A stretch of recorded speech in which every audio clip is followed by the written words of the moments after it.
Querido, louvado seja teu santo nome, Senhor. Estamos aqui, Senhor, louvados na tua presença. Pedindo o Espírito Santo de Deus, usa o teu servo segundo a tua vontade, segundo a tua soberania. E possamos sair daqui diferente como chegamos, Senhor. E sabemos que a tua palavra é viva e eficaz, vai produzir vida em nossas vidas.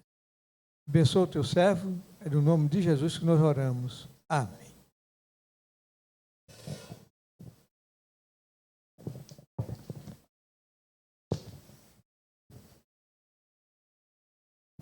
Eu quero saudar os irmãos nessa noite com a graça e a paz do Senhor Jesus, amém?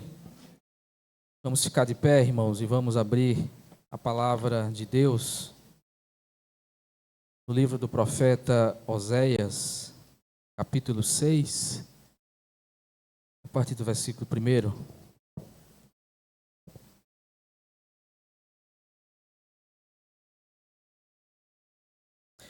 Oséias está depois de Daniel, para os irmãos se situarem. Oséias, capítulo 6, a partir do versículo 1. Aleluia.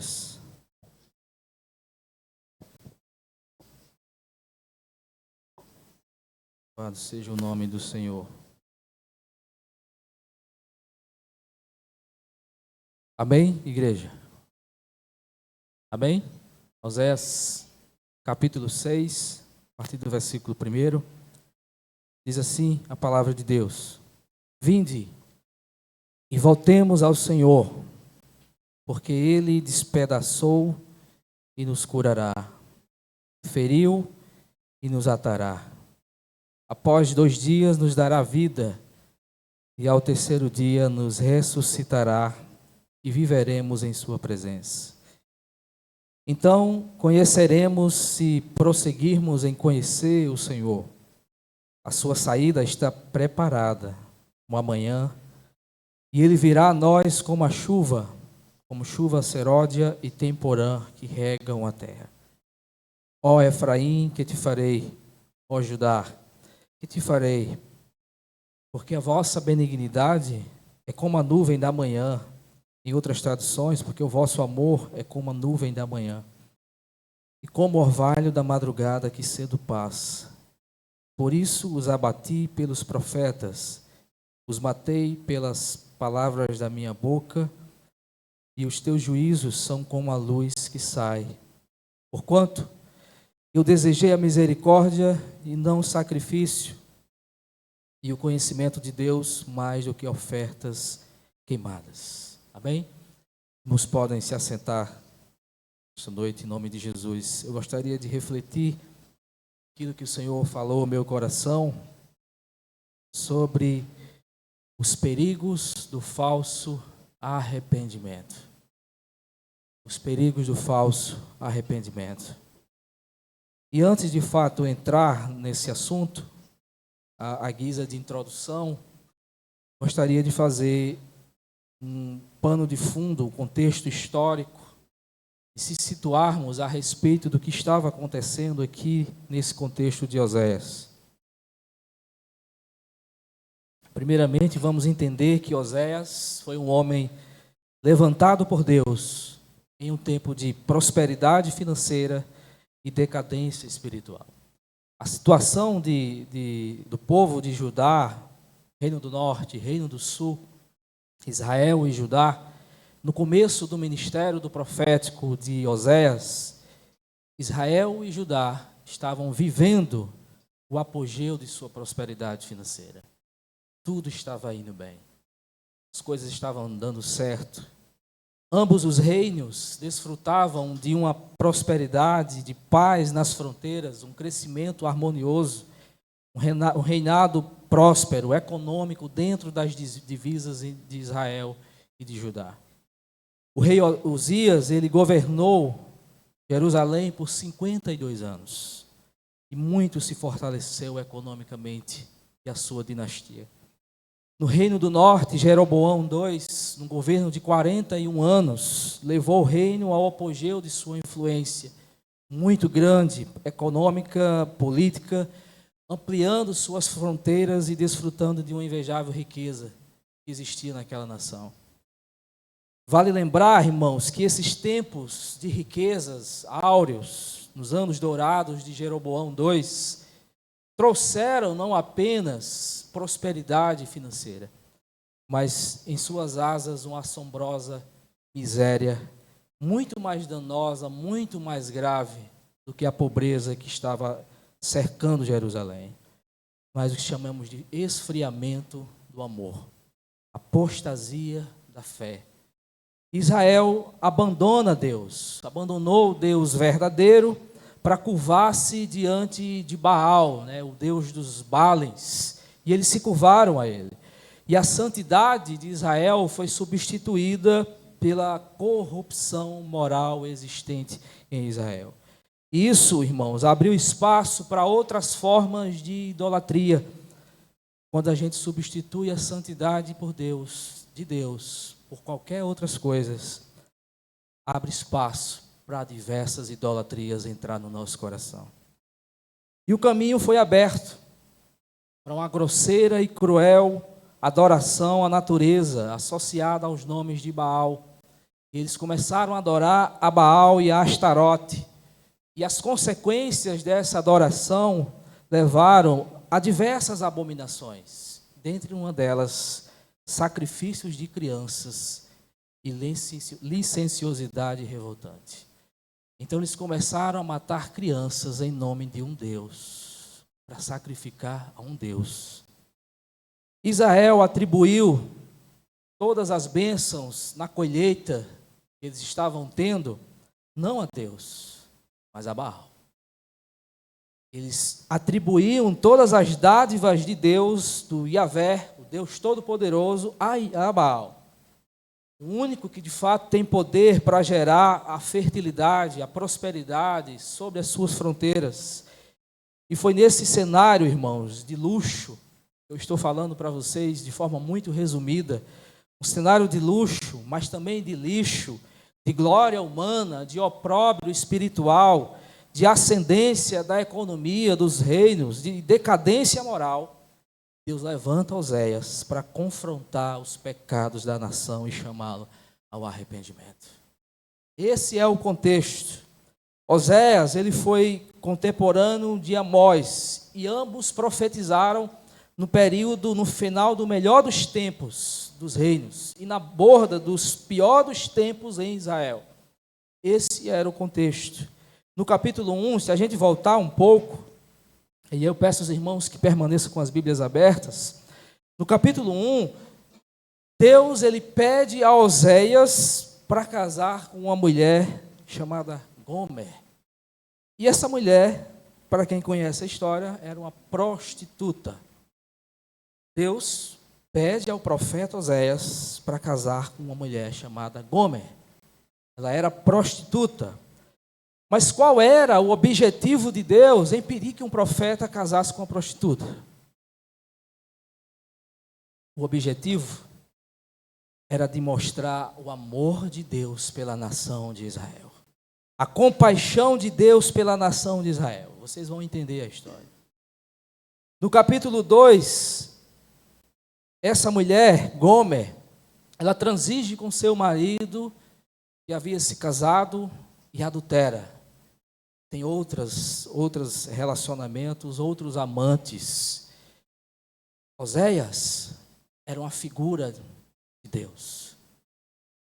Gomer era uma figura da nação de Israel. A nação de Israel se entregou aos seus ídolos e aos seus amantes. Então Deus estava mostrando e pedindo para Oséias casar com uma mulher prostituta, e no capítulo 2, essa mulher, ela transige e vai atrás dos seus ídolos, mas o texto vai continuar dizendo, no capítulo 2 e 14, que Deus tem misericórdia de Israel, e no capítulo 3, Deus pede que Oséias se reconcilie com a sua esposa. Novamente Deus vai atrás e demonstra o seu amor pela nação de Israel. No capítulo 4, Deus acusa Israel de sua idolatria E no capítulo 5 ele pronuncia julgamento sobre Israel e Judá. Nós chegamos no capítulo 6. No capítulo 6, Israel e Judá, eles intentam em buscar a Deus, só que esse buscar a Deus era um buscar falso. Eles estavam atrás das bênçãos de Deus e não de fato Deus Todo-Poderoso. Eles estavam em apertos, eles estavam passando por diversas preocupações e tribulações, e eles queriam que Deus o livrasse, mas não queria que Deus perdoasse os seus pecados. Esse arrependimento era sem quebrantamento, sem reflexão, sem mudança. E eu quero refletir sobre os perigos do falso arrependimento. Quero mostrar 3 lições fundamentais que nós aprendemos com Israel, para nós observarmos a nossa vida à régua de Deus, não na nossa régua, aos nossos olhos. Primeira lição que nós aprendemos é que o arrependimento de Israel foi um arrependimento superficial.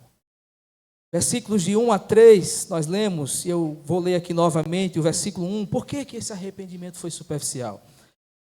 Primeiro ponto que eu destaco, porque eles queriam livrar-se das consequências do pecado, não do pecado. Olha o que diz o versículo 1. Vinde, quem está dizendo isso é o povo. Vinde e tornemos para o Senhor, porque Ele nos despedaçou e nos sarará. Fez a ferida e a ligará. Eles estavam preocupados em ser curados e não purificados. Eles viram a nação em dificuldade e queriam que Deus consertasse as coisas. Mas eles não se chegaram a Deus com o coração quebrantado e disposto a renunciar aos seus pecados. Eles queriam a felicidade, mas não queriam viver em santidade. Eles queriam uma mudança de circunstâncias, uma mudança de chave, não uma mudança de caráter. Eles derramaram lágrimas de remorso por seu sofrimento, mas não de arrependimento por seus pecados. Por que esse arrependimento foi superficial? Porque eles queriam livrar-se das consequências do pecado e não do pecado. É importante entendermos que o mesmo Deus que disciplina, Ele também restaura. O mesmo Deus que faz a ferida também cura. O homem, ele pode ferir, ele pode despedaçar, mas ele é impotente para ligar e para sarar, porque só Deus pode realizar a cura. O homem fere, o homem despedaça, mas a cura vem de Deus. Só dele vem a restauração. Israel sabia disso, mas não se voltou para Deus de todo o coração. Eles queriam livrar-se das consequências do pecado, mas não dos seus pecados. Há uma frase que eu gosto muito de Spurgeon, que ele diz o seguinte: as ovelhas podem até cair na lama, mas só os porcos gostam de rolar e ficar na lama. Quem é ovelha não gosta de ficar se lambuzando com o pecado. Quem é ovelha, lugar de ovelha, não é na lama do pecado se lambuzando. Você e eu pode cairmos, mas o Senhor deseja nos tirar da lama do pecado e quer tirar você daí. Ovelha, o lugar da ovelha não é na lama, é dos porcos. Os porcos é quem gostam de ficar na lama, rolando. O lugar de ovelha é no aprisco do Senhor. Lugar de ovelha, mesmo que ela caia, ela vai se levantar dali, porque o lugar dela não é na lama. Ela se sente incomodada por seus pecados. Hoje de manhã pela EBD, tratou-se de um ponto importante, que onde a presença de Deus chega, ela incomoda. O verdadeiro salvo, ele se incomoda com seus pecados. Quando ele cai, ele sabe que precisa se reerguer, se arrepender dos seus pecados e voltar imediatamente para Cristo. Israel, por que o arrependimento dele foi superficial? Porque eles queriam livrar-se das consequências do pecado, mas não do pecado. Segundo ponto, por que o arrependimento deles foi superficial? Porque eles queriam respostas imediatas, sem um aprofundamento de sua experiência com Deus. Versículo 2. Após 2 dias, o texto vai dizer, após 2 dias nos dará vida. Quem está dizendo isso é o povo. Após 2 dias nos dará vida, e ao terceiro dia nos ressuscitará, e viveremos em sua presença. Eles queriam que Deus resolvesse os seus problemas, mas sem intimidade com Deus. Eles queriam um aprofundamento, eles queriam um livramento imediato dos seus problemas, apostavam numa cura instantânea, buscavam a solução sem reflexão. Eles estavam acostumados com os falsos profetas que curavam superficialmente as feridas do povo, dizendo paz, paz, quando não havia paz, e minimizando assim os seus pecados e fazendo promessas em nome de Deus, que Deus não estava fazendo promessas. Por isso que nós devemos ter cuidado com os falsos profetas, porque os ditos e cujos, eles elogiam quem nós somos e minimizam os nossos pecados, minimizam os seus pecados.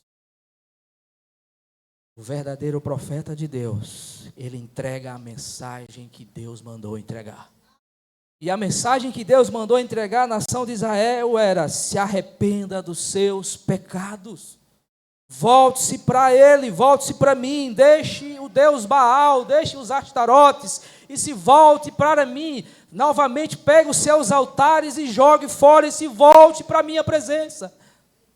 Deus não aceita, irmãos, paliativos. Ele não se contenta com sinais externos bonitos, Ele não se agrada de palavras bonitas e corações impenitentes. Ele quer verdade no íntimo. A nação não estava apenas doente, mas ela se tornaria o quê? Um vale de ossos secos.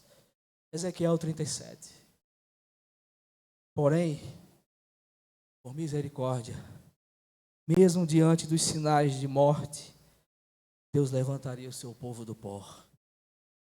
Seu espírito sopraria nesse vale de ossos secos, e um exército poderoso se ergueria para reavivar a sua igreja. No século XVIII, deixa eu contar uma história. No século XVIII, a igreja da Inglaterra, ela estava em profunda crise. Profunda crise. Pregadores apáticos pregavam sermões mortos para auditórios vazios, sonolentos. E muitos dos pregadores daquela época, no século XVIII, desciam do púlpito para se embriagar nas mesas de jogos. Isso foi na Inglaterra. Pouquíssimos pregadores ousavam crer na inerrância das Escrituras. Alguns estudiosos apontavam para a total falência da igreja na Inglaterra. Mas quando a igreja parecia um vale de ossos secos, um grupo de jovens começou a buscar a Deus em oração. E na madrugada de 31 de dezembro de 1739, o Espírito de Deus soprou sobre aqueles jovens e os levantou com grande poder. Dentre aqueles jovens estavam John Wesley, George Whitefield, 2 grandes avivalistas. As igrejas começaram a se encher de pessoas famintas por Deus. Um poderoso avivamento varreu aquela nação, trazendo vida e salvação para milhares de pessoas. Enquanto eu estava preparando esse esboço, eu pedi a Deus que aplicasse isso ao meu coração. E algo que o Senhor falou foi que nós só poderemos experimentar um verdadeiro avivamento quando retornarmos às Escrituras. Retorno às Escrituras. Deus não quer religiosidade, Deus quer aprofundamento da intimidade.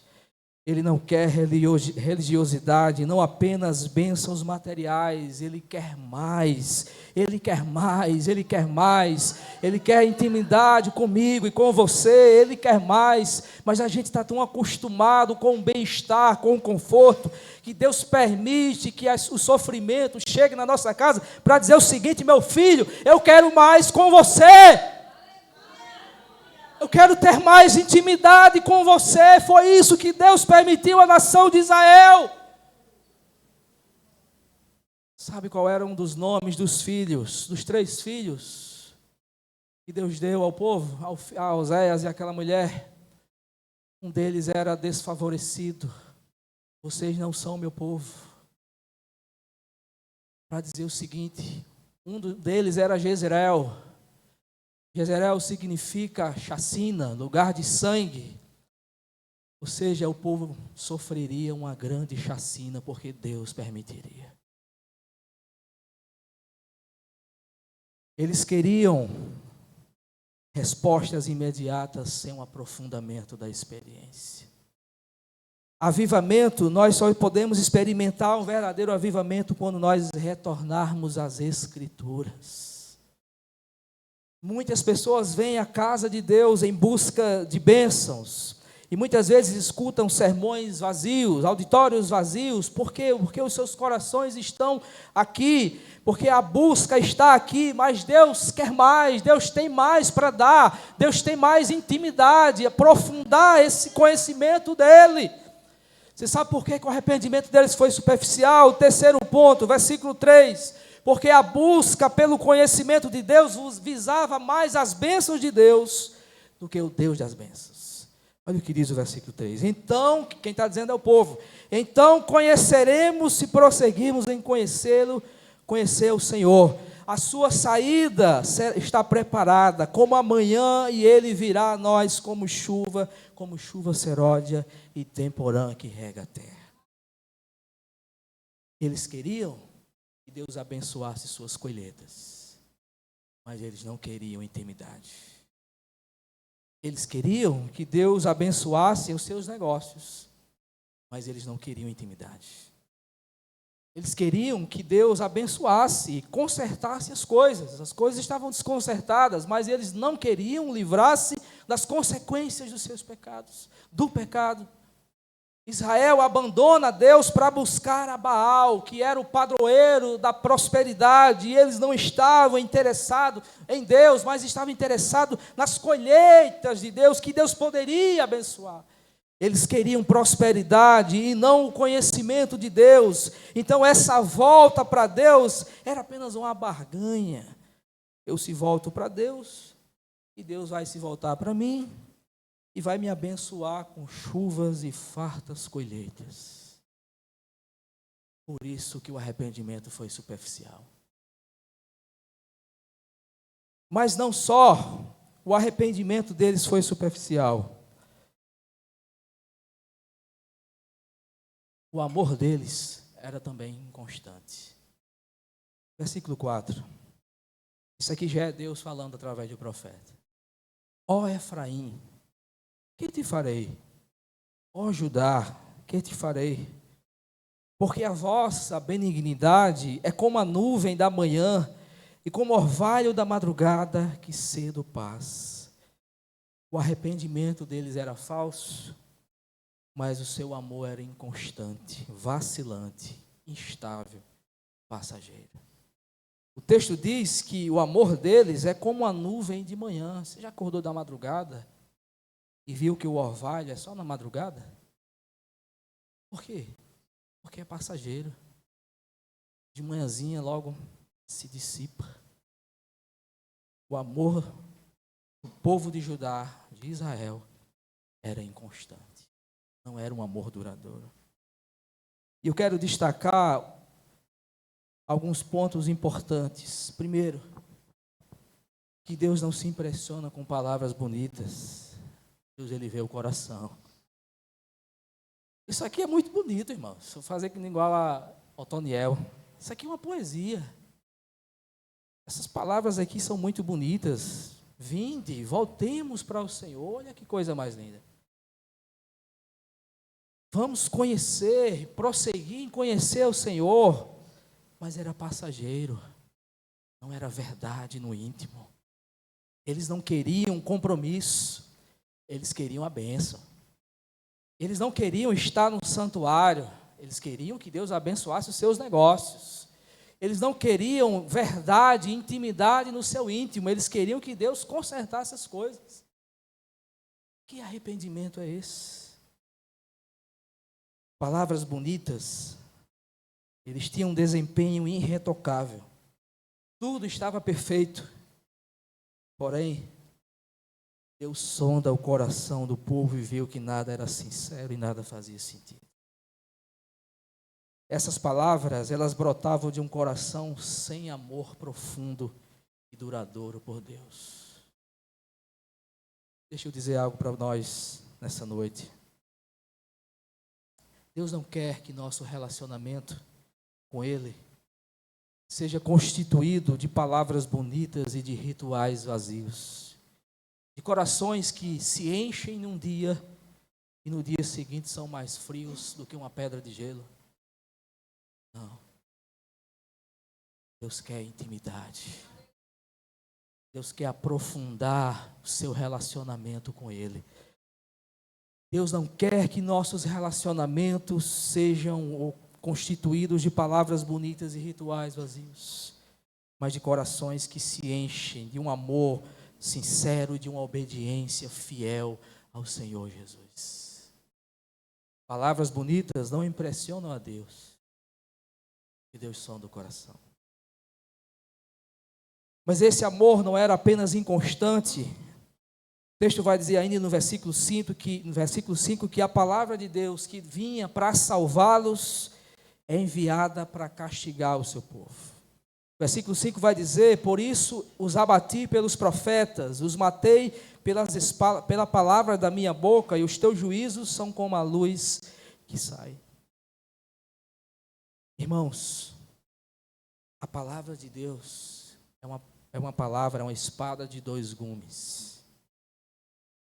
Ela anuncia graça e juízo ao mesmo tempo aos que se arrependem. Ela proclama misericórdia aos impenitentes, mas também prometeia juízo para aqueles que não aceitam. Então, diante da pregação das Escrituras, a palavra de Deus, ela é como fogo, ela purifica o ouro, mas também ela queima as escórias do pecado. Então, ninguém pode ser e ficar neutro diante da pregação da palavra. Ou nós seremos melhores, ou nós seremos piores. Ninguém pode ficar neutro. Não tomar uma decisão já é uma decisão. Ninguém pode ficar neutro diante da pregação das Escrituras. Ou você é alguém melhor, ou você é pior. O texto de Coríntios vai dizer que examine-se o homem a si mesmo. É o autoexame da palavra e de nós mesmos, através da palavra, que nos torna melhores ou piores. Se hoje eu não fui uma pessoa boa, amanhã eu quero me tornar melhor do que eu fui hoje. Diante da pregação da palavra, ninguém pode ficar em cima do muro. Ou você é ou não é. Ou você é filho de Deus ou é filho das trevas. Ou é filho de Deus ou é filho do diabo. Não existe isso. A palavra de Deus que vinha para salvá-los foi enviada para castigar. Deus disse que enviaria, os abateu pelos profetas e matou pela palavra que saiu da sua boca. Eu sei que nessa noite nós estamos sendo confrontados com a palavra de Deus. E isso exige de nós uma resposta. Qual a resposta que você dá para Jesus? Você quer se tornar melhor ou continuará sendo pior? Não existe outra pergunta. Não existe respostas. Ou você se torna melhor, ou você se torna pior. Ou você é um salvo, ou você não é salvo. Ou você é salvo, ou você é um condenado. Ou você é amigo de Deus, ou você é inimigo do mundo. Ou você é um salvo, ou você não é, você é condenado com o mundo. Quem você é nessa noite? Onde estás? Quem estava aqui na EBD? Onde é que você está? Onde estás hoje na sua vida? A parte B do versículo 5 vai dizer o seguinte: e os meus juízos sairão como a luz. Terceiro ponto: aqueles que rejeitam a misericórdia terão de enfrentar o juízo. Escute bem, o homem, ele pode rejeitar a misericórdia de Deus, mas jamais ele pode se livrar do juízo. Você pode dizer não hoje para Jesus, mas a Bíblia diz que um dia todo joelho se dobrará e toda língua confessará. E o juízo de Deus virá sobre você.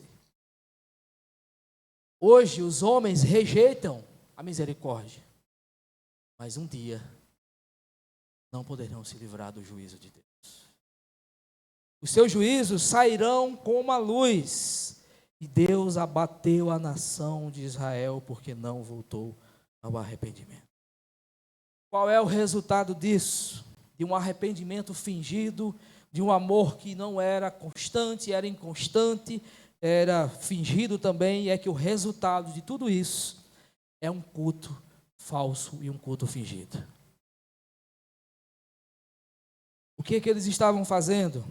Eles iam aos santuários oferecer os seus sacrifícios, os seus cultos, só que a vida do povo estava desconectada com a palavra de Deus. O resultado de uma vida sem arrependimento e de um amor inconstante é um culto fingido, e Deus não está presente nisso.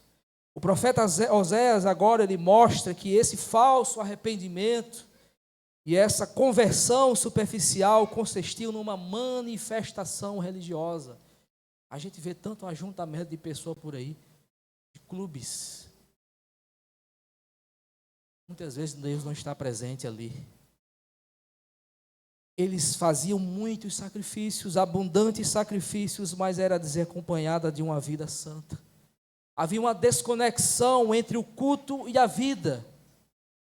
O que eles viviam e o que eles falavam estavam desconectados. O povo de Israel queria substituir piedade por religiosidade. Eles queriam substituir quebrantamento por desempenho. Eles queriam estar na casa de Deus oferecendo sacrifícios, mas a vida estava desmantelada. Deus vai estar presente no culto desse, sem arrependimento, sem demonstrar um amor verdadeiro, sincero e profundo. E eu quero destacar duas verdades a respeito disso. Primeiro, que o culto que agrada a Deus, irmãos, se manifesta numa relação correta com o próximo. Eu não posso cultuar a Deus se eu não tiver uma relação correta aqui, ó, na meu horizonte. Olha o que diz o versículo 6. Porquanto eu desejei misericórdia e o quê? E não sacrifícios. O sistema de sacrifícios, irmãos, foi Deus quem deu. Não tinha nada de errado no sistema de sacrifícios levíticos. O que estava errado é que eles ofereciam sacrifícios, mas a sua vida estava desconexa com a palavra de Deus. A busca não era acompanhada pelos componentes essenciais da lealdade para com a graça de Deus e para com a sua obediência. O povo estava indo aos santuários, fazendo seus sacrifícios, mas os seus relacionamentos estavam quebrados. Havia o que? Injustiça no comércio.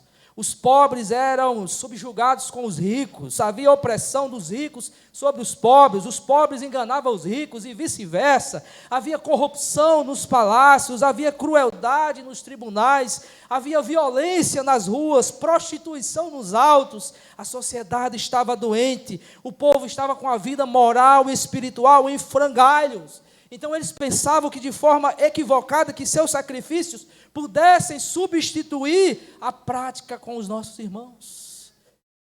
Eu vou para a casa de Deus, vou oferecer o meu sacrifício, vou dar lá o meu sacerdote. Está tudo bem. Mas a vida estava em frangalho. Os ricos oprimiam os pobres enganavam os ricos. Corrupção instalada, prostituição nos altos. E eles queriam oferecer um culto a Deus sem uma relação correta com o próximo. Não dá para cultuar a Deus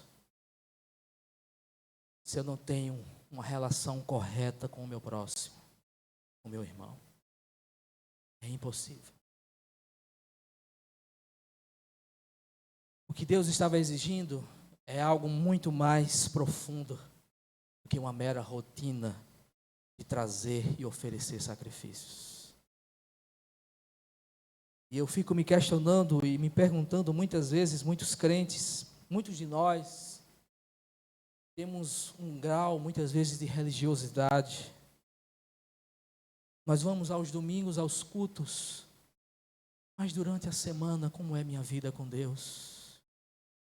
Cultos, congressos, encontros, técnicas, atividades eclesiásticas, discursos, nada disso pode substituir o que Deus pede de nós. E o que Ele pede de nós? Que nós o amemos e o conheçamos. Isto é conversão, amar a Deus sobre todas as coisas e ao nosso próximo como a nós mesmos. Amar a Deus com toda a nossa força, com todo o nosso entendimento, com toda a nossa alma. Isso é conversão.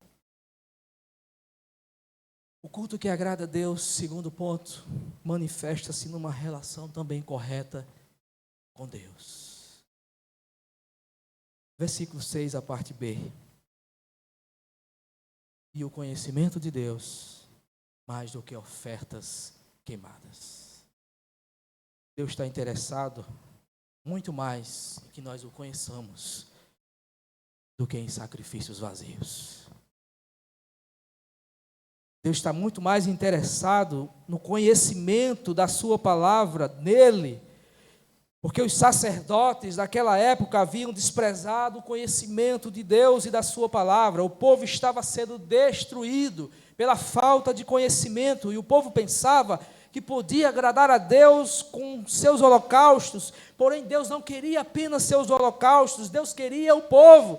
Ele não queria apenas oferenda, mas Deus queria os seus corações retos e sinceros diante dele.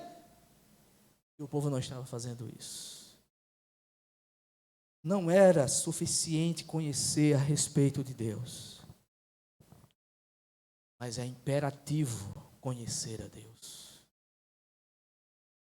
A conversão verdadeira se expressa no desejo de viver com Deus, não por aquilo que Ele dá, mas por quem Ele é. Por isso que a conversão de Israel foi um mero fogo de palha. Que nessa noite possamos refletir a respeito disso. E eu sempre peço a Deus, quando estou fazendo os meus esboços e sermões, que Deus aplique isso ao meu coração. Eu quero trazer 3 aplicações, 3 lições que nós aprendemos a respeito disso. E uma delas, esses dias eu estava fazendo isso e orando, e Deus fala no meu coração. Nem tudo quando tudo está bem aos nossos olhos, está bem aos olhos de Deus. A situação de Israel, prosperamente, era excelente. Economicamente, politicamente, as suas fronteiras estavam ótimas.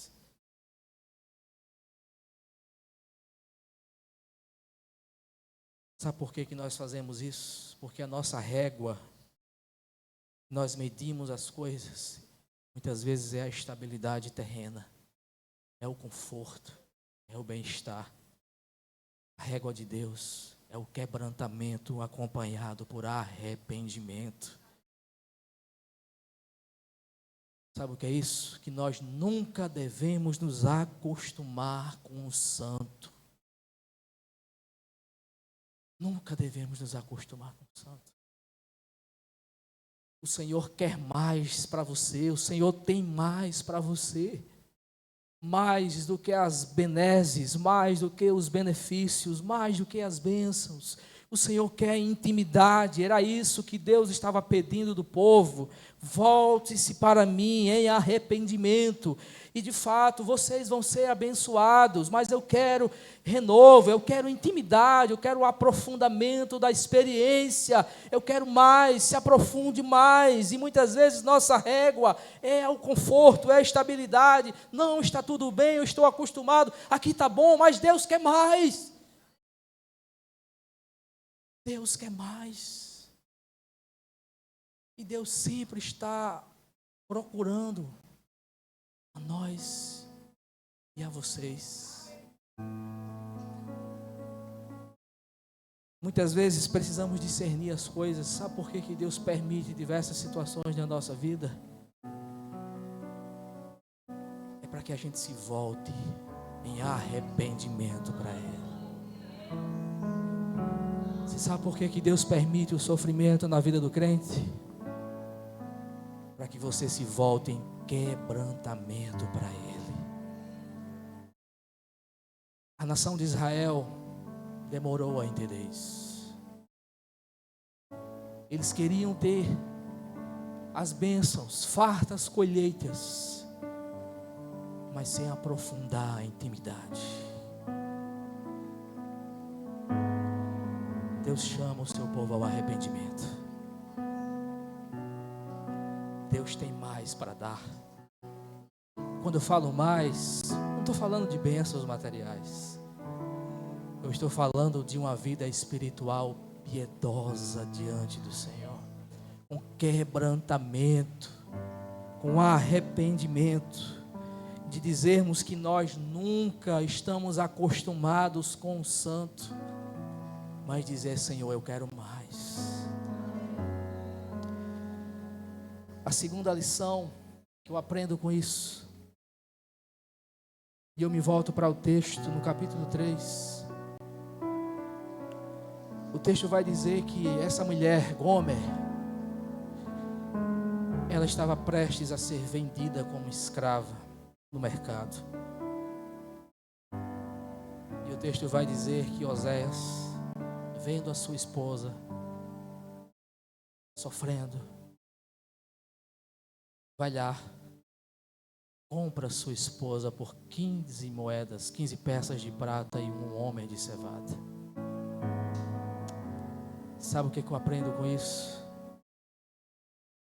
O que Deus quer nos ensinar? É que apesar da minha infidelidade, Deus ainda me ama. Apesar da infidelidade de Gomer, Oséias ainda amava sua esposa.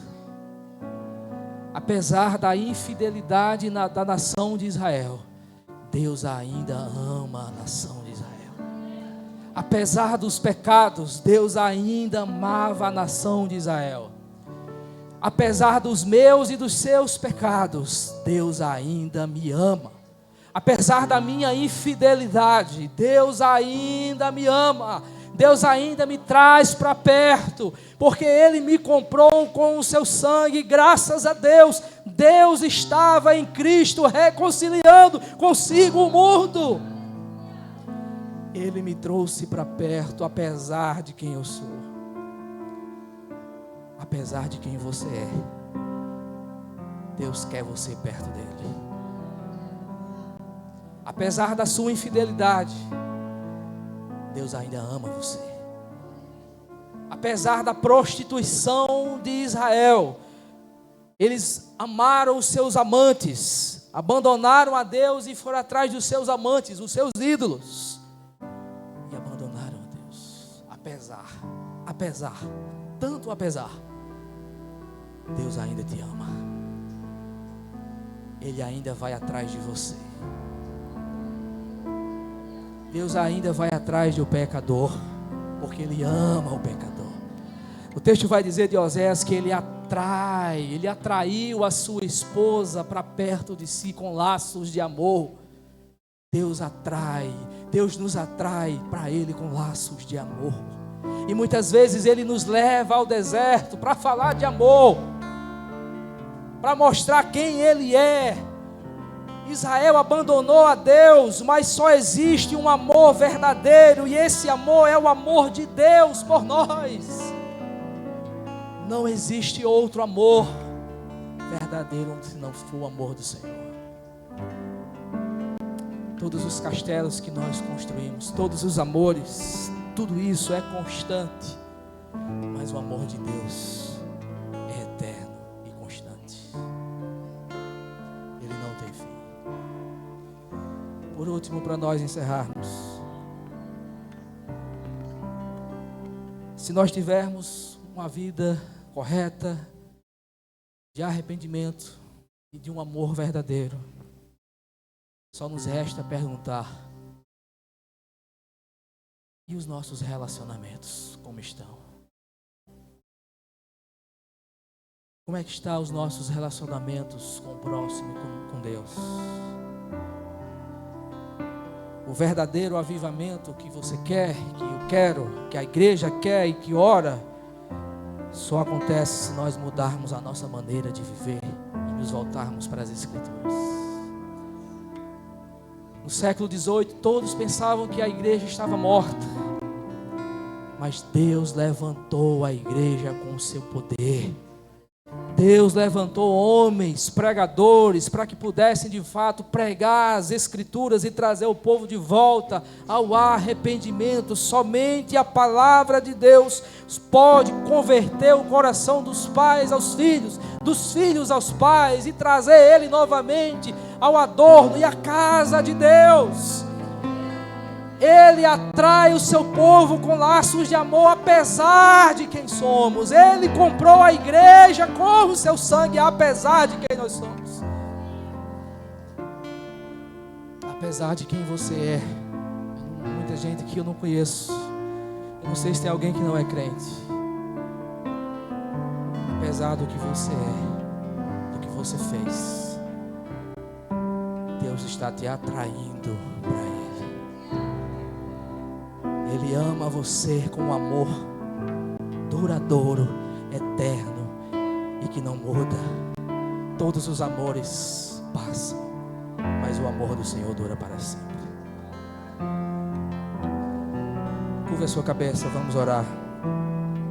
Senhor, te damos graça, Senhor. Te damos graça por sua bondade, por sua fidelidade, Senhor. Por este amor que não tem fim. Apesar de quem nós somos, apesar dos nossos pecados, apesar da nossa infidelidade, apesar de dos erros que nós cometemos, mas o Senhor ainda está perto de nós, nos atraindo com amor. Esse amor é tão profundo que nos pega nos braços. O texto vai dizer que Oséias pega sua esposa e leva em seus braços. É assim que o Senhor faz com a sua igreja.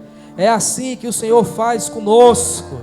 Apesar de quem nós somos, o Senhor nos carrega em seus braços. O Senhor nos leva, porque o Senhor nos ama com um amor profundo. E não é inconstante, mas é constante, duradouro e eterno. Apesar, meu Deus, de tudo que nós fazemos, mas o Senhor nos atrai para perto de si. Graças te damos, Senhor, em nome de Jesus. Amém. Deus abençoe a todos, em nome de Jesus.